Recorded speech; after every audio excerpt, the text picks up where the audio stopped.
Welcome back to Tech Tuesday. This is part two of Spa Day. Now, when you're watching this a week later. I did not let these airbrushes soak for an entire week. They only soaked for a few hours. I just kind of jumped in and I didn't want you to think I let these soak for a week and that you need to let your airbrushes soak for a week. I have let them soak in this stuff for not my big brushes, but some of the other brushes I've accidentally let soak for a really, really long time. And again, this cleaner is great. I can't wait to try the new stuff to see if it's exactly the same, but the stuff is great. So anyway, this has been soaking for about 3 or 4 hours. Sometimes, usually I go overnight, but I can tell by the outside of the cup here, the paint is just coming right off. So I know it's had enough time to really kind of get in there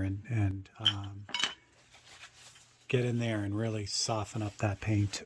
One thing I didn't do when I took this apart is remove the air valve pin, which is in there. It's kind of this little pin. I use the back side of the needle, the dull side, and you just push this through, and it's a little tiny pin. I didn't take that out when I originally did it. I should have, but it's going to be okay. The other thing I've added, bowl of just straight clean water. Okay, what I like to do is I like to kind of deal with the least painty bits first, the parts that don't have a whole ton of paint on it, because right now I can see in here. Sometimes when the airbrush is really dirty, this will be filled with floating debris, just paint that's kind of fallen off the brush as it's been soaking. So what I like to do is I like to take some of the pieces like this pin, this air valve pin. There's not a really, if there's any paint on this, there's really not a lot at all. So I'd like to get those out of the way first so I don't have to really try to find them in the big mess. So I just wipe this off because again, there's not really any paint on this, but if there is a residual, I want to get it off. And what I can also do over here in the clean water, which is just off the camera, is I can just roll it around on my finger back and forth until I feel like that squeaky clean feeling on my fingers, and now I know that all this airbrush cleaner is off that as well. The detailing cloth is great. I can put pieces down on there and not worry about losing them, which is lovely. And to be real safe, I can just put them in the same cup that the clean parts are in. Now I know I won't lose them. Next thing I want to do is I want to grab the nozzle. Since that's the smallest and most expensive part, want to make sure that's taken care of. One thing I didn't mention, a really important tool in my toolbox, is the meat skewer, these bamboo meat skewers. I love these. They're great for cleaning out an airbrush. I sharpen the ends of them. I'll show you why I do that. But they're great even just out of the package with the regular point on them. They're great for kind of like digging into creases and corners of the airbrush that you can't get at, and they won't hurt the airbrush either. So really neat thing to have. You buy them in the grocery store in packages like this, and I mean, this number of meat skewers are going to last me years, literally years, and it's like, I don't know, a couple bucks for that. Okay, let's get the nozzle done. So what I do is with these, I sharpen down the point so it's very, very sharp, basically like the needle. I just use an X-Acto knife to do that. And grab the nozzle, which is right here. Making sure I'm always working over that blue towel. If I drop this little nozzle, I know it's not going to go anywhere where I don't want to, where I'll be able to find it. So you gently put that meat skewer in the end of the nozzle like the needle, and you should see it poke out of the top of the nozzle if you have it sharpened right. And then all I do is kind of put my fingernail on a flat spot on the nozzle and then just gently turn this around. You don't want to push this really hard. Because for this reason here, see the bamboo has like fibers to it. You don't want anything breaking off inside that nozzle. It becomes very difficult to get a piece of wood out of there. So I'm just using it to really just clean out the inside of that nozzle. Get out any of that residual paint now that's stuck on there. And there's a little bit on there. See how it turns black on my finger? You can dip it in the cleaner and repeat it. So just make sure you get everything out of that. Again, you don't want to push on this. You don't want to really push hard. You just want to make contact. Contact is enough. Yep, that looks good. So now I'm going to drop that. I'll put this on the towel just so I don't have it in the pile with all the other parts. So I'm going to put that together right now. I want to get that out of the way right now. So in order to do that, I got to grab the head of the airbrush. This is the head. Now I got to make sure this is clean. This is where all those million different kinds of cleaning brushes come in real handy. One note about any of these cleaning brushes, you notice all of these have metal spines in them. They're wrapped around this metal spine. What you want to do is when you get these for the first time, you want to run your finger across them in every direction. And what you don't want to feel is a really sharp point. If you feel something really sharp there, you have all the sandpaper because you were doing all your needle stuff. So you need, I don't know, like 800 grit or 600 grit. And all you're going to do is take the brush and just run it around until that sharp point is gone. So what you don't want to do is use one of these inside a brush and be scrubbing inside and scratching the crap out of the inside of your brush. So by kind of checking them, most of them are pretty good, but sometimes you get one that was like just cut off and it's real sharp. You can just get that off really easily. Okay, so let's get going on the head of this brush. So there is a passageway obviously that goes through here that the needle goes through. So I want to make sure that's nice and clean.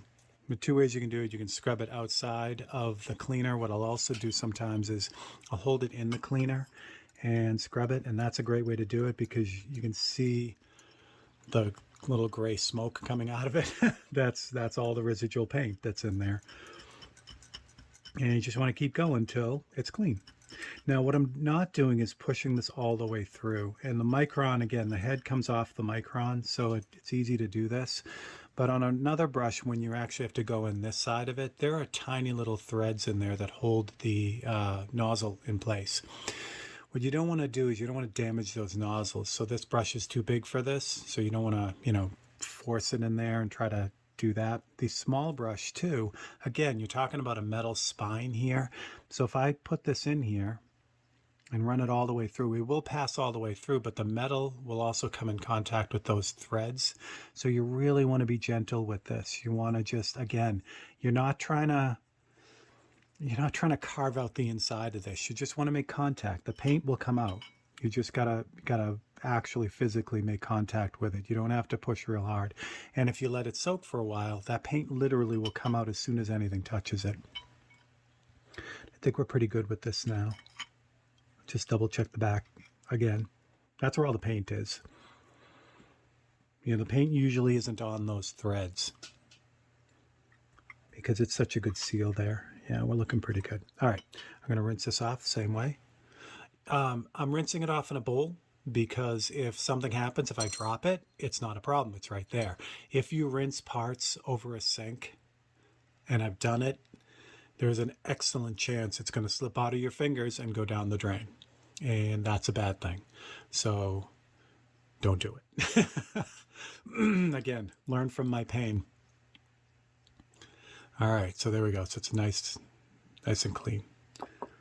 A couple taps, get all the water out of it, and I'll leave that there. So let's put this, well, actually I got to clean one more part before I can put this together. This guy right here, the nozzle cap.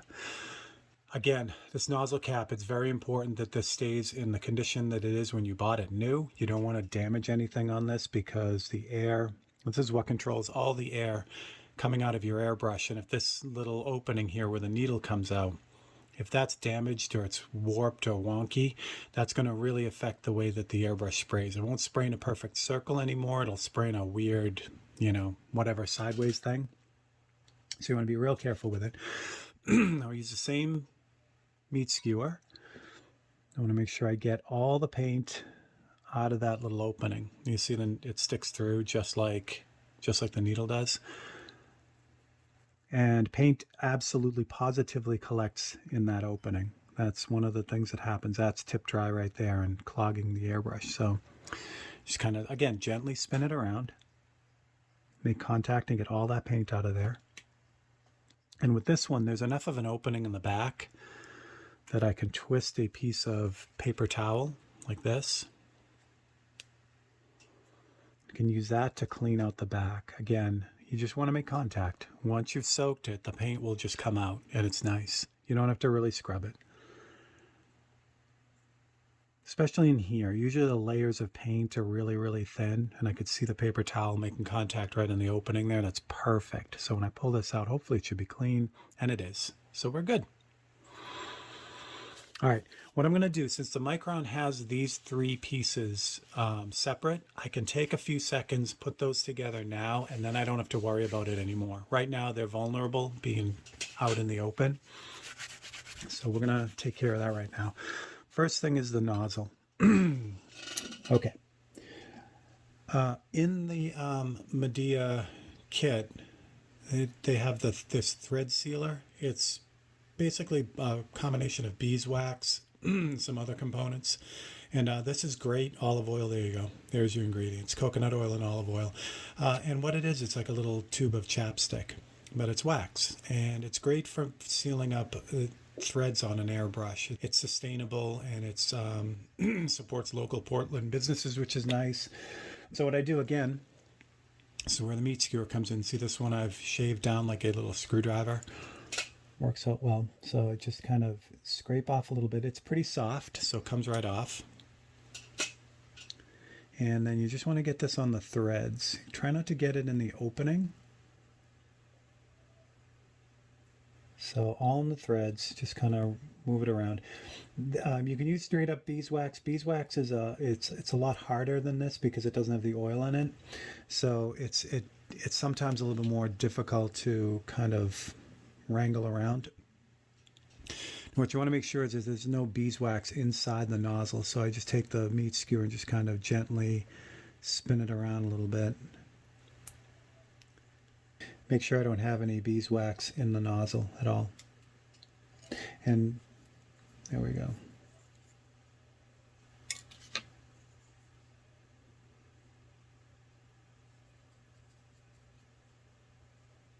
Okay, yeah, make sure I don't have any beeswax in the nozzle. There we go. And the next step is to thread this into the head of the airbrush. Now you can do this. Again, the Micron is nice because all these pieces are separate. I still try to deal with this first, even when the nozzle is just directly goes into the airbrush. But that would involve cleaning the body of the brush, which we haven't done yet. But this, you can do it separately. So when you're screwing this nozzle in this little tiny, if you have a nozzle like this that screws in, what you want to do is you want to use your fingers to do this. I don't ever use the wrench to kind of get it threaded on there. I just thread it with my fingers all the way down. So if this goes in sideways, I'm not going to do it because I don't want to take the chance, but if this nozzle isn't threaded correctly, if I kind of put it in an angle and start turning it, my fingers don't have enough torque to really damage the nozzle, which is nice. So you want to be able to, with your fingers, screw this down so that's all the way down. And then you know it's threaded in right. Because the worst thing that can happen is you can cross thread the head of this brush. On this, it's super expensive, but at least you didn't ruin your airbrush. You can just replace the entire head system. But on a brush where that little mount is attached to the airbrush and you cross thread that, then the airbrush is junk. It's really one of the only ways you can really damage an airbrush so that you can't use it anymore is by damaging those threads and you then not being able to replace it. So now that it's all the way threaded down, this is the only time I'll use a wrench. Just put the wrench on, back it off a little bit, and then tighten it a few times. So I'm using almost no pressure. It doesn't take much to seal that, especially with the wax on there. And that is now on there, ready to go. So you want to make sure that you use beeswax on the nozzle cap as well.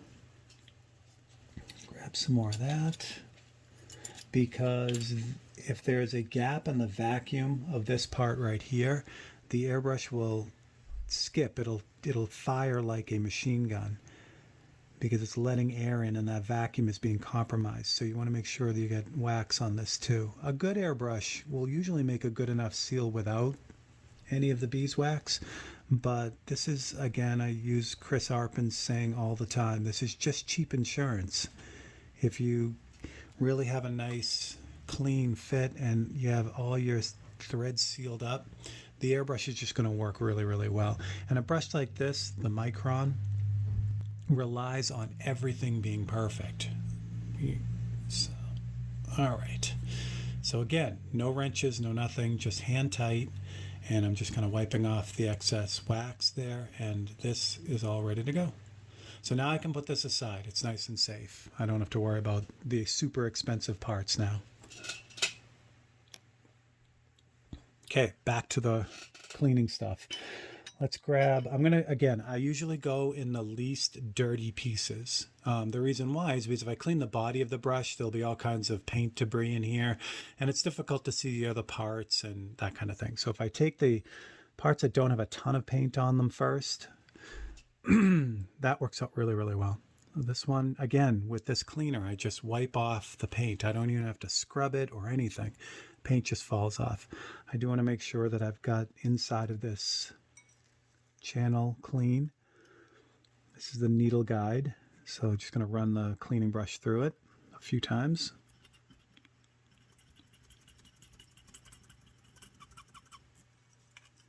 Rinse that out, check it out, make sure I got everything off it, and it is good. Jump over to the water. I don't know why, but I have this crazy frog in my throat. Can't get rid of it. All right. Here we go. So needle guide is all set now. Just let that dry on the towel. What else am I going to do? The collar here. This is a good one. Again, this brush didn't come with the kit, but I picked it up somewhere, and I put this little crank on it. So I bent this to be like this, so that what I can do is I can hold the piece and then literally crank it. So there is your money tip for the day. Very helpful. There's actually threads in here, so when I'm cranking this, I'm actually threading it in. So I want to back this out. Again, there wasn't really any paint in this anyway, but doesn't hurt to really give it a good clean. All right, that piece is good. Drop that on here. Give this a good clean. Again, not a whole lot of paint in this piece right here, but just make sure we're good and clean. What else we got? Spring. Again, you shouldn't have any paint on the spring. If there is, you're either really messy, like I am, or something is getting in there that shouldn't. So if there is paint on there, you want to get all that off too. I think I'm down to the last two, which is great. All right. The O-ring. So the O-ring here this is the new Iwatas, or not new, they've been this way for a while. They all have Teflon O-rings in them. So these are impervious to just about everything, which is nice. So there's no paint on that because paint doesn't want to stick to it anyway. But on the other side of that, there is a bunch of paint. This is where the meat skewer works out well. Like I have this kind of flat paddle side of it. That's great for getting in places like this and getting rid of all that junked up paint.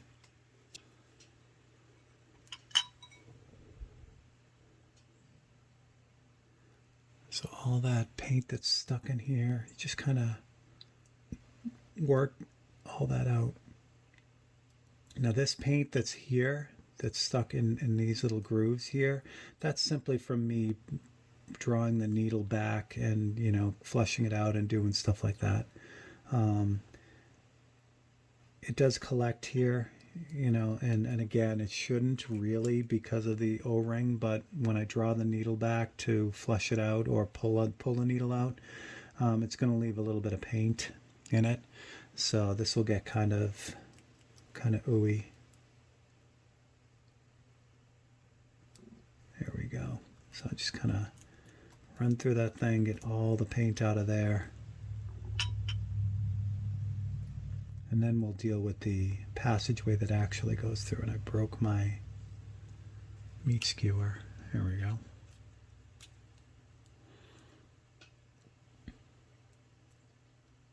Yes, it looks wonderful. And again, that paint just falls off. if it soaks long enough, which is fantastic. Okay, so that opening right there for the Micron B, it's meant for a 0.18 millimeter nozzle opening, so the needle in it is pretty thin, but this smallest brush will still pass through here, which is great. So now what I'm going to do is I'm just going to make sure I get all the paint cleaned out of this. And again, you know, I'm not like grinding this thing. I'm just kind of running the brush through and making sure I get all the paint out of there. And that piece is all set. So we'll rinse that off the side, which you can't see now because I zoomed in. Excellent. We are left with the body of the brush, and this has the most paint in it, or usually has the most paint in it.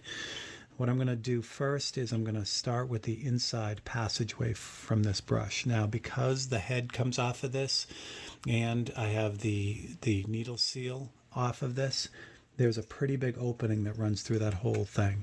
So I can use a pretty decent sized brush. Again, there are threads in here, so I don't want to damage the threads. Again, you just kind of use a soft touch on it. You're just kind of making contact with everything. Use a little bit smaller brush for the other side. And I can pass this right through. As soon as I find the opening. There it is. Okay, there we go. So I can just clean out the passageway there. There shouldn't be any paint down in here, but sometimes, you know, bad things happen. So we're going to flush that out, clean that. And then the last thing I do is the areas that have a lot of residual paint, like inside the body. Sometimes the paint will get down into the airbrush key. And again, this is where the crank really helps. Make sure I get all the paint out of the body if anything ever got in there. And you notice I'm saving the the paint cup for the last, because there's always paint in there. So I just want to leave that to last so that when I get to it, you know, the cup has, well, there's nothing in the bowl anymore, but if there was, I wouldn't have this big mess in the bottom of the bowl. All right, so now I can get to the cup. I just clean off all the paint off of that. And again, this stuff just comes right off. If there was a spot like in the creases of the airbrush, that's where these meat skewers work really well too. You can just kind of get right in there and knock the paint right off.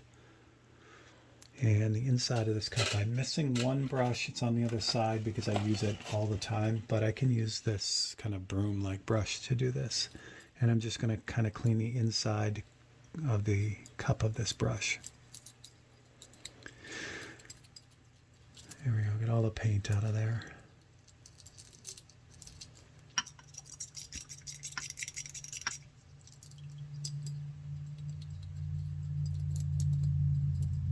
So my dad used to have a saying when he was painting, just walls, things like that.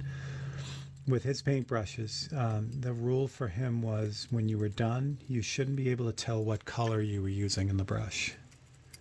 So you had to clean it out well enough that you couldn't tell what you were painting. And I love that. It's a good way to be. So there we go. Get all of it. The one thing, I love the design. It's so beautiful, this brush.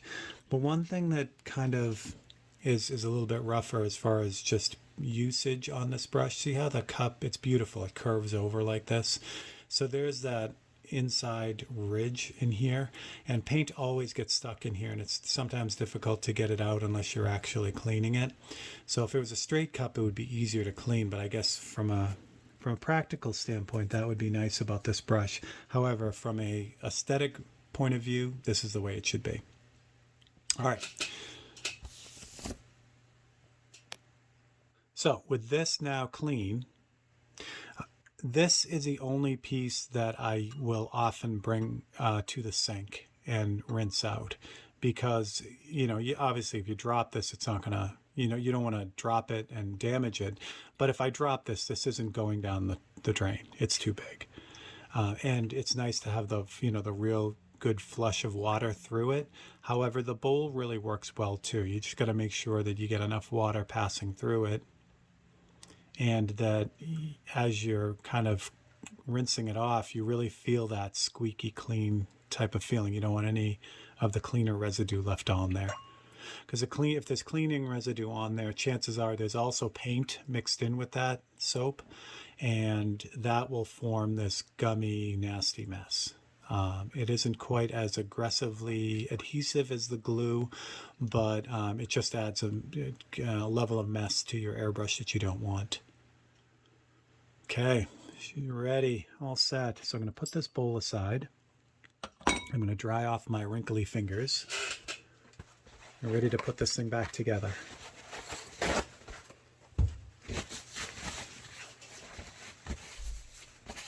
And again, thank you for sticking with this. I can usually break down an airbrush and clean it and put it back together in about 15 minutes. But when we kind of do the whole explanation thing, it takes a little bit longer. So, don't feel like this is an arduous, crazy event. Usually once you get it down, you can get it down pretty quick. All right, so I've got the head of the airbrush and that's all set. Let me zoom in a little bit for you.